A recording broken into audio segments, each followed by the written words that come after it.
ஒன்று தீமோத்தேயு 2ஆம் அதிகாரம் மற்றும் 1 கொரிந்தியர் 14ஆம் அதிகாரம். 1 தீமோத்தேயு 2ஆம் அதிகாரம், 1 கொரிந்தியர் 14ஆம் அதிகாரம். நான் பிரதானமாய் சொல்கிற புத்தி என்னவெனில், எல்லா மனுஷருக்காகவும் விண்ணப்பங்களையும் ஜெபங்களையும் வேண்டுதல்களையும் ஸ்தோத்திரங்களையும் பண்ண வேண்டும். நாம் எல்லா பக்தியோடும் நல்லொழுக்கத்தோடும் கலகமில்லாமல் அமைதலுள்ள ஜீவனம் பண்ணும்படிக்கு ராஜாக்களுக்காகவும் அதிகாரமுள்ள யாவருக்காகவும் அப்படியே செய்ய வேண்டும். நம்முடைய இரட்சகராகிய தேவனுக்கு முன்பாக அது நன்மையும் பிரியமுமாயிருக்கிறது. எல்லா மனுஷரும் இரட்சிக்கப்படவும் சத்தியத்தை அறிகிற அறிவை அடையவும் அவர் சித்தமுள்ளவராய் இருக்கிறார். தேவன் ஒருவரே, தேவனுக்கும் மனுஷருக்கும் மத்தியஸ்தரும் ஒருவரே. எல்லாரையும் மீட்கும் பொருளாக தம்மை ஒப்பு கொடுத்த மனுஷனாகிய கிறிஸ்து இயேசு அவரே. இதற்குரிய சாட்சி ஏற்ற காலங்களில் விளங்கி வருகிறது. இதற்காகவே நான் பிரசங்கியாகவும் அப்போஸ்தலனாகவும் புறஜாதிகளுக்கு விசுவாசத்தையும் சத்தியத்தையும் விளங்க பண்ணுகிற போதகனாகவும் நியமிக்கப்பட்டிருக்கிறேன். நான் பொய் சொல்லாமல் கிறிஸ்துவுக்குள் உண்மையை சொல்கிறேன். அன்றியும் புருஷர்கள் கோபமும் தர்க்கமும் இல்லாமல் பரிசுத்தமானவைகளை உயர்த்தி எல்லா இடங்களிலேயும் ஜெபம் பண்ண வேண்டுமென்று விரும்புகிறேன்.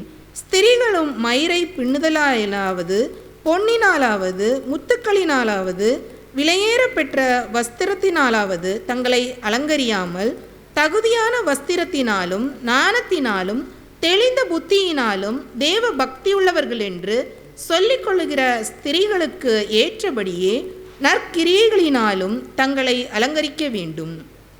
ஸ்திரியானவள் எல்லாவற்றிலும் அடக்கமுடையவளாய் இருந்து அமைதலோடு கற்றுக்கொள்ள கடவள். உபதேசம் பண்ணவும் புருஷன் மேல் அதிகாரம் செலுத்தவும் ஸ்திரியானவளுக்கு நான் உத்தரவு கொடுக்கிறதில்லை. அவள் அமைதலாய் இருக்க வேண்டும். எண்ணத்தினாலெனில் முதலாவது ஆதாம் உருவாக்கப்பட்டான், பின்பு ஏவாள் உருவாக்கப்பட்டாள். மேலும் ஆதாம் வஞ்சிக்கப்படவில்லை, ஸ்திரியானவளை வஞ்சிக்கப்பட்டு மீறுதலுக்கு உட்பட்டாள். அப்படி இருந்தும் தெளிந்த புத்தியோடு விசுவாசத்திலும் அன்பிலும் பரிசுத்தத்திலும் நிலை கொண்டிருந்தால் பிள்ளை பேற்றினாலே இரட்சிக்கப்படுவாள். 1 கொரிந்தியர் 14ஆம் அதிகாரம். அன்பை நாடுங்கள், ஞான வரத்தையும் விரும்புங்கள், விசேஷமாய் தீர்க்க தரிசன வரத்தை விரும்புங்கள்.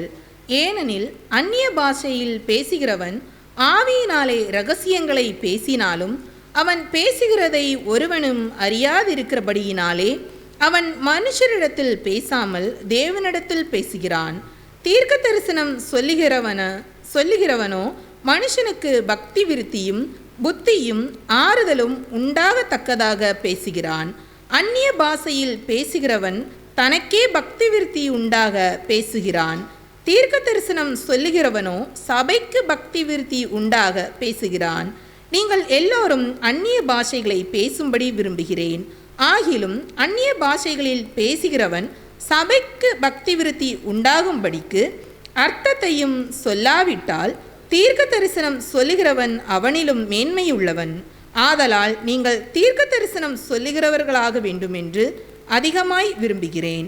மேலும் சகோதரரே, நான் உங்களிடத்தில் வந்து உங்களுக்கு இரகசியங்களை வெளிப்படுத்துவதற்காவது அறிவுண்டாகுவதற்காவது தீர்க்க தரிசனத்தை அறிவிக்கிறதுக்காவது போதகத்தை போதிக்கிறதுக்காவது ஏதுவானதை சொல்லாமல் அந்நிய பாஷைகளில் பேசினால் என்னாலே உங்களுக்கு பிரயோஜனம் என்ன? அப்படியே புல்லாங்குழல் சுரமண்டலம் முதலாகிய சத்தமிடுகிற உயிரில்லாத வாத்தியங்கள் தொனிகளில் வித்தியாசம் காட்டாவிட்டால் குழலாலே ஊதப்படுகிறதும் சுரமண்டலத்தாலே வாசிக்கப்படுகிறதும் இன்னதென்று எப்படி தெரியும்? அந்தபடி எக்காலமும் விளங்காத சத்தமிட்டால் எவன் யுத்தத்திற்கு ஆயத்தம் பண்ணுவான்? அதுபோல நீங்களும் தெளிவான பேச்சை நாவினால் வசனியாவிட்டால் பேசப்பட்டது இன்னதென்று எப்படி தெரியும்? ஆகாயத்தில் பேசுகிறவர்களாய் இருப்பீர்களே. உலகத்திலே எத்தனையோ விதமான பாஷைகள் உண்டாயிருக்கிறது, அவைகளில் ஒன்றும் அர்த்தமில்லாததல்ல.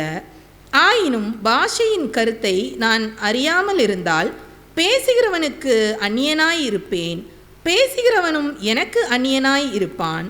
நீங்களும் ஆவிக்குரிய வரங்களை நாடுகிறவர்களானபடியால் சபைக்கு பக்தி விருத்தி உண்டாகத்தக்கதாக அவைகளில் தேரும்படி நாடுங்கள். அந்தபடி அந்நிய பாஷையில் பேசுகிறவன் அதன் அர்த்தத்தையும் சொல்லத்தக்கதாக விண்ணப்பம் பண்ணக்கடவன். எண்ணத்தினால் எனில் நான் அந்நிய பாஷையிலே விண்ணப்பம் பண்ணினால் என் ஆவி விண்ணப்பம் பண்ணுமே அன்றி என் கருத்து பயனற்றதாயிருக்கும்.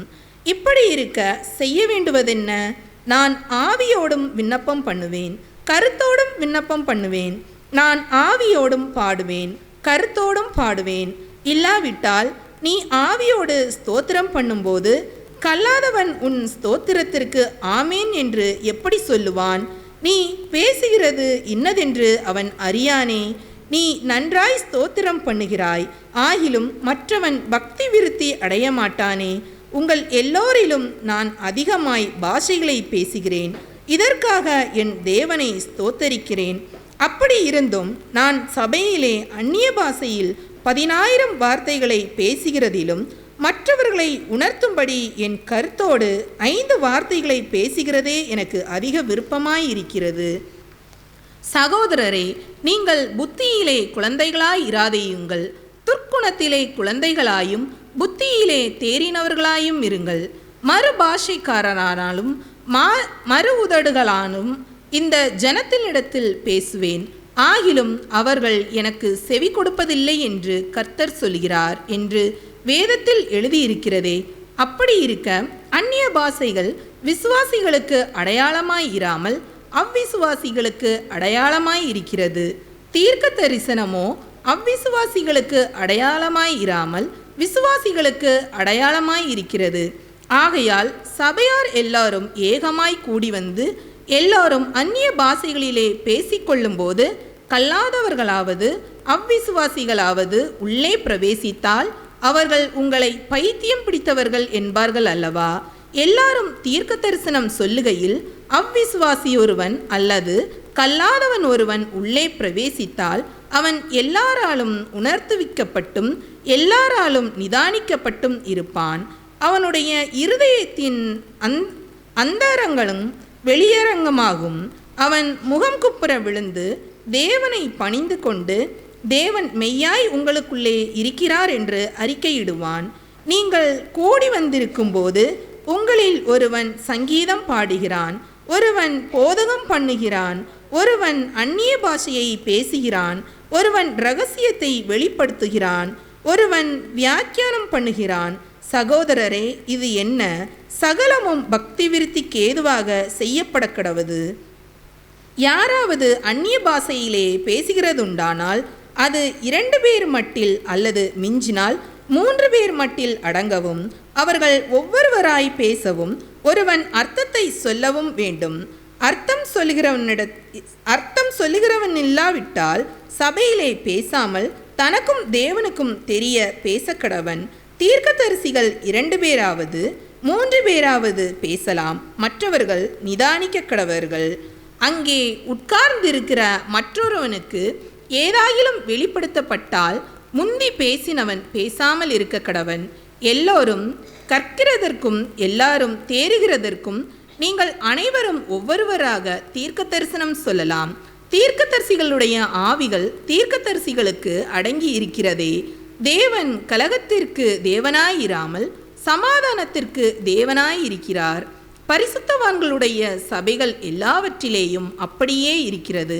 சபைகளில் உங்கள் ஸ்திரீகள் பேசாமல் இருக்க கடவர்கள். பேசும்படிக்கு அவர்களுக்கு உத்தரவில்லை, அவர்கள் அமர்ந்திருக்க வேண்டும். வேதமும் அப்படியே சொல்கிறது.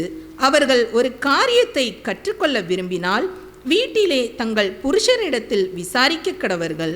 ஸ்திரீகள் சபையிலே பேசுகிறது அயோக்கியமாய் இருக்குமே.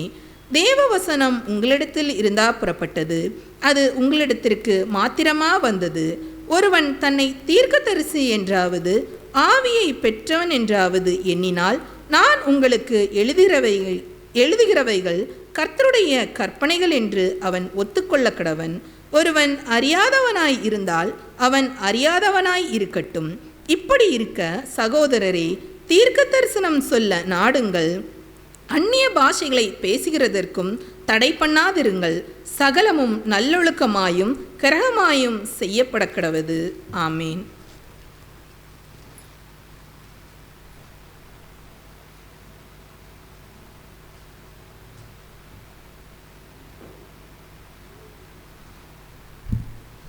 Price lord. திராட்சை செடியே இயேசு ராஜா, திராட்சை செடியே இயேசு ராஜா, உம்மோடு இணைந்திருக்கும் கிளை நாங்கள், உமக்காய் படருகின்ற கொடி நாங்கள், உம்மோடு இணைந்திருக்கும் கிளை நாங்கள், உமக்காய் படருகின்ற கொடி நாங்கள். திராட்சை செடியே இயேசு ராஜா, பசும்புல் மேய்ச்சலிலே நடத்தி செல்பவரே, பசும்புல் மேய்ச்சலிலே நடத்தி செல்பவரே, பரிசுத்தமானவரே ஐயா, உள்ளமே மகிழுதையா உம்மோடு இருப்பதனால், உள்ளமே மகிழுதையா உம்மோடு இருப்பதனால், கள்ளம் நீங்குதையா எனக்கு கள்ளம் நீங்குதையா.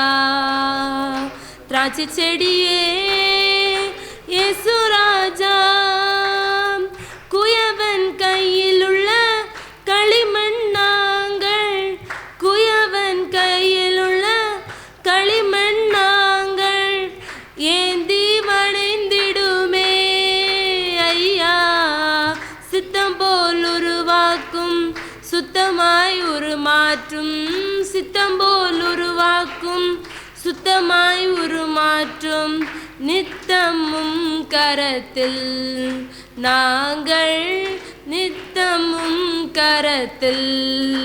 திராட்சை செடியே இயேசு ராஜா, வார்த்தையில் நிலைத்திருந்து தினமும் கனி கொடுக்கும், வார்த்தையில் நிலைத்திருந்து தினமும் கனி கொடுக்கும் சீடர்கள் நாங்கள் ஐயா, ஐயா, வேதத்தை ஏந்துகின்றோம், வசித்து மகிழுகின்றோம், வேதத்தை ஏந்துகின்றோம், வசித்து மகிழுகின்றோம், தியானம் செய்கின்றோம், நாங்கள் தியானம் செய்கின்றோம்.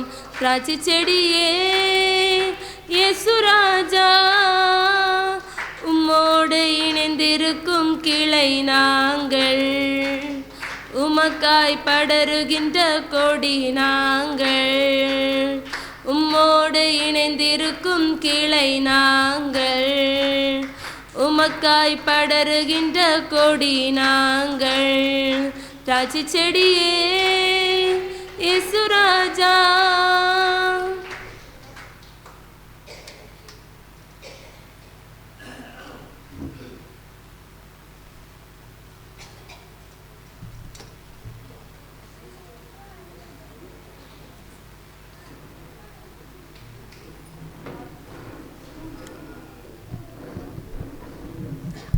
ஹல்லேலூயா, ஹல்லேலூயா, ஹல்லேலூயா, ஹல்லேலூயா.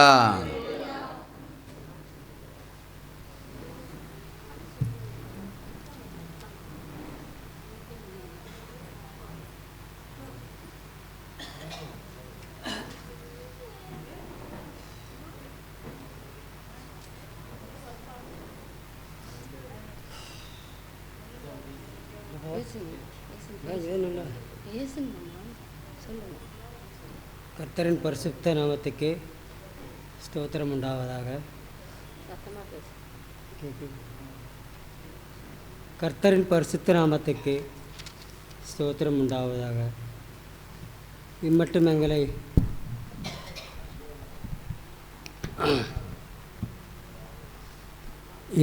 எங்களை காத்து வழிநடத்தி போஷித்து சுக பலன் ஆரோக்கியங்களை கட்டளையிட்டு போக்கிலும் வரவிலும் காத்து கிருபையாய் நடத்தி வந்த